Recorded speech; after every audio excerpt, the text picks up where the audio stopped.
Welcome back दोस्तों। पहले तो सॉरी फॉर द नॉइस या तो फिर बैड ऑडियो क्वालिटी, क्योंकि हमारे यहाँ बहुत बारिश हो रही है और अभी भी बारिश हो रही है। कुछ जगहों पर तो फ्लड भी आ चुका है। और दूसरी बात यह है कि कुछ माइंड ब्लोइंग मूवीज मैं नेक्स्ट मंथ एक्सप्लेन करूंगा, क्योंकि वो मूवीज बहुत ही लंबी है और आप तो जानते हो जो मूवी मुझे पसंद आती है वो मूवी मैं बहुत ही डिटेल में एक्सप्लेन करता हूँ। So stay tune. तो खैर आज मैं आपको फिर से एक और साउथ कोरिया की मूवी एक्सप्लेन करने वाला हूँ जिसका नाम है द विकेड, जो 2014 में रिलीज हुई और ये एक साइकोलॉजिकल हॉरर मूवी है। इससे पहले भी मैंने 2 साइकोलॉजिकल हॉरर मूवीज एक्सप्लेन की थी कई महीनों पहले। एक है जापानीज मूवीज जिसका नाम था द ऑडिशन और दूसरी है द ऑफिस, और वो भी एक साउथ कोरिया की मूवी थी जो 2015 में रिलीज हुई थी।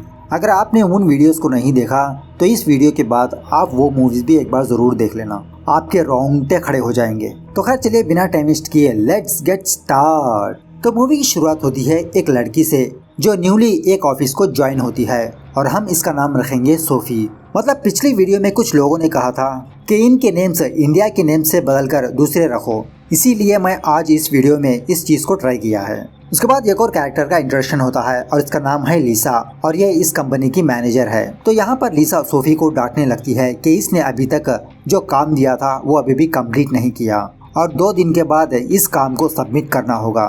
तो इसी बातों में लीसा सोफी से कहती है अगर तुमने 8 बजे तक इस काम को कंप्लीट नहीं किया, क्या तुम अपनी फिंगर को सैक्रिफाइस करोगी? क्या तुम अपनी फिंगर को काट लोगी? तो ये बात सुनने की देरी सोफी इस बेट को एक्सेप्ट कर लेती है और बदले में सोफी लीसा से कहती है अगर मैं इस काम को 8 बजे तक कंप्लीट कर दिया, क्या तुम अपनी उंगली काट लोगी? यह सुनने के बाद लीसा ना चाहते हुए भी अपना सर हिलाने लगती है और सोफी से कहती है पहले तुम कंप्लीट तो करो। उसके बाद लंच के वक्त लीसा और कुछ एम्प्लॉयज सोफी के बारे में गपशप करने लगते हैं कि वो दिखने में कुछ वियर्ड सी है और कुछ वियर्ड सी बातें करने लगती है। और इसी बातों में एक लेडी एम्प्लॉय अपने साथ जो इंसिडेंट हुआ वो अपने कोलिग्स को बताने लगती है। एक दिन वो लड़की ऑफिस के टेरेस पर जाकर सिगरेट पी रही थी और वो लड़की एक लेफ्ट हैंडेड थी। तभी वहाँ पर सोफी आती है और उस लड़की से पूछने लगती है क्या तुम लेफ्ट हैंडेड हो? तो वो लड़की कहती है हाँ। उसके बाद सोफी कहती है मैं भी लेफ्ट हैंडेड हूँ। उसके बाद सोफी उस लड़की से अपना बचपन का इंसिडेंट सुनाने लगती है कि जब सोफी स्कूल में पढ़ रही थी तो इसके साइड में एक राइट हैंड लड़की बैठा करती थी और वो लड़की सोफी को पसंद नहीं किया करती थी क्योंकि सोफी लेफ्ट हैंडेड है। तो तभी उसी वक्त सोफी ये विश किया कि काश उस लड़की का राइट हैंड ना रहे तो कितना अच्छा होता। तो उसकी कुछ ही दिनों बाद उस लड़की का राइट हैंड किसी एक्सीडेंट में चला गया, मतलब जख्मी हो गया। ऐसा कुछ वियर्ड सा इंसिडेंट सोफी उस लड़की को बताने लगती है और उन सारे एम्प्लॉयज की बातें सोफी वहीं पर खड़े रहकर सुनती रहती है। उसके बाद सोफी हैरी नाम के एक एम्प्लॉय को एक चाय का कप गिफ्ट के तौर पर उसे देती है और सोफी हैरी से कहती है कि कभी न कभी तुम्हारा बर्थडे आएगा ना, तो उसके लिए मैं तुमको एडवांस में ये गिफ्ट दे रही हूँ। ये देखकर सारी की सारी स्टाफ वहाँ पर जमा होती है और उसी वक्त लीसा भी वहाँ पर आती है और लीसा हैरी से वो कप मांगकर चाय पीने के लिए कहती है और हैरी बेचारा बिना ना कहते हुए वो कप लीसा को दे देता है। और तभी सडनली लीसा के हाथ से वो कप फिसल के नीचे गिर जाता है और वो कप वहीं पर टूट जाता है। ये देखकर सोफी को बहुत बड़ा झटका लगता है और वो गुमसुम उस कप के पीसेस को देखती हुई खड़ी रह जाती है। उसके बाद सोफी उन सारे कप के पीसेस को बाथरूम में ले जाकर 1 बाय 1 चबाने लगती है अपने मुंह में रखकर और देखते ही देखते सोफी के मुंह से खून निकलने लगता है। और दूसरे दिन टीना जो सोफी के बगल में बैठा करती है वो सोफी को एक लिपस्टिक देती है क्योंकि सोफी का होंठ जख्मी था। तो सोफी हंसते हुए उस लिपस्टिक को ले लेती है और अपने होठों पर लगा लेती है। उसके बाद सोफी अपनी उंगली को काटने की कोशिश करती है क्योंकि सोफी ने अब तक इसे जो काम दिया था वो अभी तक कंप्लीट नहीं किया। कि तभी उसको एक फाइनेंशियल कंपनी से एक टेलीकॉलर कॉल करती है, मतलब लोन पूछने के लिए। लेकिन यहाँ पर सोफी सैवेज बन जाती है और उस टेलीकॉलर को उल्टा धमकी देने लगती है अगर तुमने अगली बार मुझे कॉल किया तो मैं तुम्हारे हस्बैंड और तुम्हारे बच्चे को मार दूंगी। और बेचारी वो टेलीकॉलर डर के मारे अपना फ़ोन कट कर देती है। उसके बाद लीसा और कुछ एम्प्लॉयज लंच में पिज़्ज़ा खा रहे होते हैं तो हैरी सोफी को देखकर अपने पास बुलाता है उसे भी पिज़्ज़ा देने के लिए। जब सोफी यहाँ पर आती है तो लीसा सोफी का मजाक उड़ाने लगती है कि इसका अभी तक कोई बॉयफ्रेंड नहीं है तो शायद इसके अंदर कुछ सेक्सुअल प्रॉब्लम होगी। ये सुनने के बाद सोफी भी खामोश नहीं रहती, वो उल्टा लीसा को एम्बैरेस करने लगती है कि लीसा का बॉयफ्रेंड इससे खुश नहीं है वगैरह वगैरह। मतलब सोफी लीसा के बारे में सारा सब कुछ जानती है तो लंच होने के बाद लीसा बाहर जाकर अपने बॉयफ्रेंड को कॉल करती है और सोफी का नाम लेकर पूछती है, क्या तुम इस लड़की को जानते हो? तो लीसा का बॉयफ्रेंड लीसा से कहता है कि मैंने ये नाम पहली बार सुना है और मैं ऐसी लड़की को जानता भी नहीं हूँ। तो इस तरह से लीसा और उसके बॉयफ्रेंड में बहस होने लगती है। उसके बाद ऑफिस खत्म होने के बाद हैरी सोफी के पास आकर कहता है, चलो कब टूट गया कोई बात नहीं, मैंने तुम्हारा दिल तो जीत लिया। ये सुनने के बाद सावेज सोफी हैरी से कहती है, किसने कहा मैंने तुमको दिल दे दिया? मैंने तुमको घंटा भी नहीं दिया, चलो निकलो यहाँ से। ये सुनने के बाद बेचारा हैरी शर्म के मारे वहाँ से चला जाता है। तो दूसरे दिन जब सोफी और टीना अपने ऑफिस आ रहे होते हैं तो सोफी टीना से पूछती है कि क्यों तुम मेरे साथ नाइसली बिहेव करती हो? तो टीना सोफी से कहती है, क्योंकि तुम बहुत ही काइंड हार्टेड हो और आई लाइक यू। ये सुनने के बाद सोफी अंदर का अंदर मुस्कुराने लगती है, मतलब इस ऑफिस में इसको एक अच्छा फ्रेंड तो मिला। उसके बाद उसी दिन शाम 8 बजने ही वाले होते हैं तो लीसा सोफी के पास आकर उसको जो वर्क दिया था वो वर्क पूछने लगती है। तो सोफी अचानक से इसका काम लीसा को सबमिट कर देती है। तो वो सारे पेपर्स चेक करने के बाद लीसा सोफी से कहती है, चलो अच्छा हुआ तुमने इन टाइम अपना काम कंप्लीट तो किया। ये सुनने के बाद सोफी लीसा से कहती है, क्या तुम अपना प्रॉमिस भूल रही हो? क्या तुम तुम्हारा बेट भूल रही हो? तुमने ही कहा था ना, अगर मैं 8 बजे के अंदर मेरा काम कंप्लीट कर दूं तो तुम अपनी उंगली काट लोगी, चलो काटो अब। तो लीसा सोफी से कहती है, वो तो मैं बस ऐसे ही मजाक में कह दिया था ताकि तुम अपना काम कंप्लीट कर सको।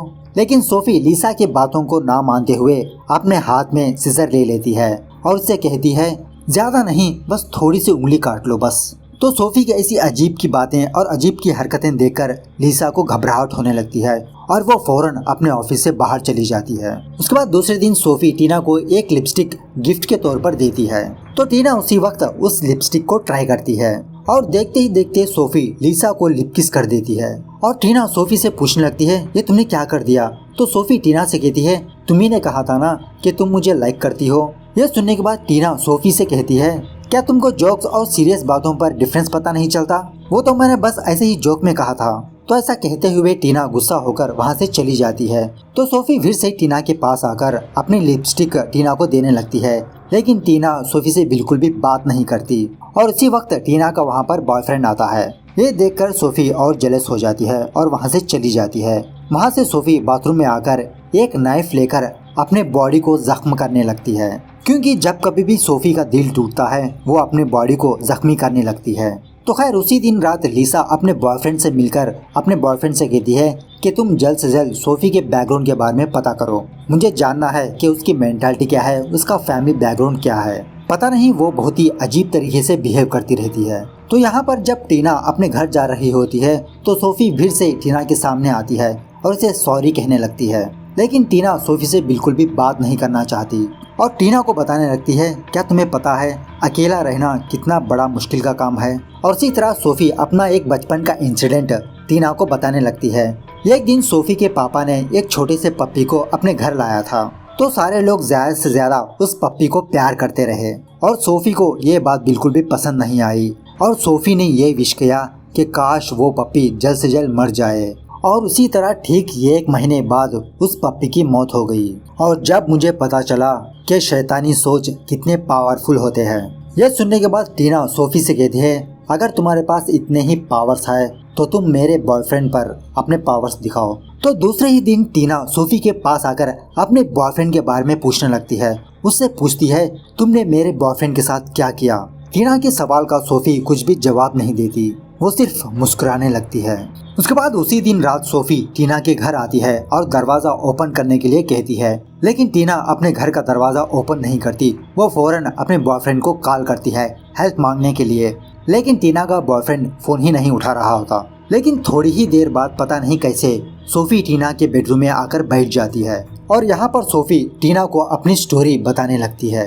एक्चुअली जब सोफी पैदा हुई थी तब इसको मनहूस कहा जाता था और इसी तरह सोफी की एक बहन होती है और हम इसका नाम रखेंगे एमी। जब सोफी पैदा हुई थी तब से लेते हुए आज तक एमी हमेशा बेड पर ही रहा करती थी, क्योंकि एमी को कुछ बीमारी थी, वो घर से बाहर ही नहीं जाती थी। और एक दिन एमी सोफी से कहती है कि ऐसी जिंदगी जीने से बेहतर है कि मैं मर जाऊं। और सोफी एमी से पूछने लगती है, क्या तुम भी मुझे हेट करती हो?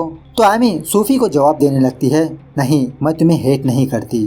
उसके बाद एक दिन जब सोफी अपने स्कूल से अपने घर वापस आती है तो सोफी ये देखती है, मतलब सोफी का फादर एमी को बहुत केयर करते हुए रहता है। ये देखकर सोफी को लगता है कि इसका फादर सिर्फ एमी से ही प्यार करता है, सोफी से नहीं। और इसी तरह एक दिन एमी जब सो रही होती है तो सोफी एमी के साथ एक अजीब सी हरकत करने लगती है। सोफी अपने हाथ में एक नाइफ लेती है और उस नाइफ को एमी के मुंह में रखने लगती है। और जब एमी सो रही होती है तो ऑफकोर्स एमी के बगल में सोफी भी सो रही होती है। तो सोफी आधी रात को उठकर एमी के कान में ये कहती है कि काश तुम मर जाओ और तुम मर जाओ। तो ऐसा कहना ही था। कुछ दिनों बाद एमी की मौत हो जाती है। उसके बाद दूसरे ही दिन जब सोफी अपने स्कूल से अपने घर वापस आती है तो इसका फादर अपने आप को फांसी लगा चुका होता है। और तब सोफी को समझ में आता है, अगर किसी का इंटेंशन पाना हो तो अपने आप को जख्मी कर लो ताकि सारे लोगों की नज़र इस पर रहे। तो इस तरह से सोफी अपने बारे में टीना को बताने लगती है और एक सीजर लेकर अपनी उंगली को काट लेती है। और यहाँ पर यह सीन कट होता है। जब सोफी दूसरे दिन अपने ऑफिस आती है तो सारे के सारे एम्प्लॉयज सोफी का हालचाल पूछने लगती है कि उसकी उंगली कैसे कटी, अब वो कैसा फील कर रही है। तो ये देखकर लिसा को और घबराहट होने लगती है और वो फौरन अपने बॉयफ्रेंड को कॉल करने लगती है, क्योंकि लिसा ने अपने बॉयफ्रेंड को कहा था कि वो सोफी के बारे में पता करे। लेकिन अब लिसा के बॉयफ्रेंड का फोन स्विच ऑफ रहता है। तो फिर से जब लिसा बाथरूम में जाकर अपने बॉयफ्रेंड को कॉल करती रहती है तो वहीं पर एक एम्प्लॉय आती है। तो लिसा उस लड़की से पूछने लगती है, तुमने कहा था ना कि तुम किसी सोफी के फ्रेंड को जानती हो, क्या तुम मुझे उसका पता बता सकती हो? तो उसी एड्रेस के मुताबिक लिसा एक लड़की से आ मिलती है और हम इसका नाम रखेंगे मोनिका, जो फिलहाल एक डेंटल हॉस्पिटल में काम करती रहती है। एक्चुअली मोनिका और सोफी ये दोनों कॉलेज के फ्रेंड्स थे और मोनिका टीना को बताने लगती है कि शायद सोफी के अंदर ये घोस्ट है और कुछ लोग उसे विच कहकर भी बुलाते हैं, क्योंकि जो कोई भी उसके करीब होने की कोशिश करता है वो किसी न किसी एक्सीडेंट से जख्मी हो जाता है या तो फिर मर जाता है। और इसी तरह मोनिका लिसा को ये बताने लगती है कि चंद महीनों पहले सोफी हमारे हॉस्पिटल आई थी। एक्चुअली उसे यहाँ पर आना नहीं चाहिए था क्योंकि उसका घर हमारे हॉस्पिटल से बहुत दूर है, लेकिन उसके बावजूद भी सोफी जानबूझकर हमारे हॉस्पिटल आई और सोफी बिना एनेस्थीसिया लिए अपने दांतों को ट्रीटमेंट करवाने लगी। ये बहुत ही अजीब की बात है। और फाइनली मोनिका लिसा से कहती है, जो भी सोफी तुमको कहती है उसकी बातों पर बिल्कुल भी भरोसा मत करो, वो कहती कुछ और है और होता कुछ और है। और वहाँ से लिसा एक फैकल्टी के पास जाती है जो कुछ स्टूडेंट्स को कंप्यूटर कोर्स सिखा रहा होता है। और कुछ महीनों पहले सोफी यहाँ पर कुछ ट्रेनिंग किया करती थी और ये फैकल्टी लिसा को बताने लगता है, तो मुझे पाम रीडिंग करना आता है, मतलब लोगों के हाथों को देखकर, उनके लकीरों को देखकर उनका फ्यूचर कैसा हो सकता है मैं अपने स्टूडेंट्स को बताते रहता हूँ एज ए फन के तौर पर। तो जब मैं ऐसा कर रहा था एक दिन सोफी मेरे पास आकर अपना हाथ मुझे दिखाने लगी, तो वो हाथ देखकर मेरे होश उड़ गए। मतलब वो हाथ एक जीता जागता इंसान का नहीं था, वो एक मरे हुए इंसान का था। तो ऐसा वो फैकल्टी लिसा को बताने लगता है। तो वहीं पर एक और लड़की आती है और हम इसका नाम रखेंगे मेरी। और मेरी सोफी की बैचमेट थी और यहाँ पर मेरी लिसा को सोफी के बारे में कुछ बातें बताने लगती है। मेरी कहती है एक्चुअली सोफी एक विच बिल्कुल भी नहीं है। एक्चुअली सोफी किसी का प्यार चाहती है और उसके सामने किसी और को प्यार करे वो बिल्कुल भी बर्दाश्त नहीं कर सकती। तो उन लोगों का प्यार हासिल करने के लिए सोफी कुछ भी कर सकती है, किस हद तक भी जा सकती है। और इसी तरह जो भी उसको हैरास किया वो किसी न किसी एक्सीडेंट की वजह से मर चुका था या तो फिर जख्मी हो चुका था। और एक दिन मैंने ये चीज़ अपनी आँखों से देखा था। एक दिन सोफी का टीचर जब अपने घर आ रहा था तो उसके टीचर के घर के बाहर सोफी खड़ी रही। एक्चुअली ये टीचर सोफी को बिल्कुल भी पसंद नहीं किया करता था, वो दूसरे स्टूडेंट्स को प्यार किया करता था, उनके सपोर्ट किया करता था। तो देखते ही देखते सोफी अपने टीचर को ऊपर से नीचे ढकेल देती है, जिसकी वजह से उस टीचर की वहीं पर मौत हो जाती है। और सारे लोगों को ये पता लगता है कि एक एक्सीडेंट की वजह से इस टीचर की मौत हुई है। लेकिन वहीं पर मेरी होती है और इस चीज़ को देख लेती है। इस तरह से जो भी सोफी को पसंद नहीं करता वो उसे मार देती है। तो लिसा सोफी के बारे में ये सारी बातें जान लेने के बाद लिसा सोफी के बारे में सोचने लगती है और धीरे धीरे वो उससे डरने भी लगती है। और दूसरे दिन लिसा बिना अपने ऑफिस आए वो सोफी के घर जाती है। तो यहाँ पर सोफी का घर का दरवाजा बंद रहता है, लेकिन लिसा किसी भी तरह करके उसके घर में एंटर हो जाती है। जब लिसा उसके घर में जाती है तो उसके पैरों में एक पिन चुभ जाती है। तो बाद में लिसा को पता चलता है कि वहाँ पर एक नहीं बल्कि कई सारे पिंस बिछे हुए रहते हैं जो सोफी ने इस तरह से अरेंज करके गई थी। और यहाँ पर सोफी को ये बात पता चल जाती है कि आज लीसा ऑफिस नहीं आ रही है, तो जिसकी वजह से सोफी अपने कोलिग को ये बहाना बनाती है कि मुझे अपनी उंगली का ट्रीटमेंट करवाने के लिए हॉस्पिटल जाना है। तो सोफी की कोलिग सोफी को उसके घर भेज देती है। जब लीसा सोफी के घर आती है तो ये कमरे में एक लड़की बैठी हुई रहती है और वो लड़की और कोई नहीं सोफी की बहन एमी होती है। मतलब सोफी ने कहा था कि इसकी बहन की मौत हो चुकी है, लेकिन यहाँ पर इसकी बहन जिंदी है। और एमी लीसा को कुछ पीने के लिए चाय वगैरह देती है और लीसा सोफी के बारे में एमी से पूछने लगती है। एक्चुअली जब सोफी का जन्म हुआ था उसी वक्त सोफी की माँ की मौत हो गई थी और सोफी का फादर ये समझता था कि इसका कारण सोफी ही है। और इसी तरह एमी भी हर हमेशा बेड पर पड़ी रहती थी क्योंकि शायद उसको ब्रेन ट्यूमर था, जिसकी वजह से एमी का फादर एमी को बहुत केयर किया करता था और ये चीज सोफी बर्दाश्त नहीं कर पाई। और एक दिन सोफी अपने फादर को ही मार देती है गला दबाकर, और वो अपने बाप के टुकड़े टुकड़े कर कर एक बॉक्स में पैक कर देती है।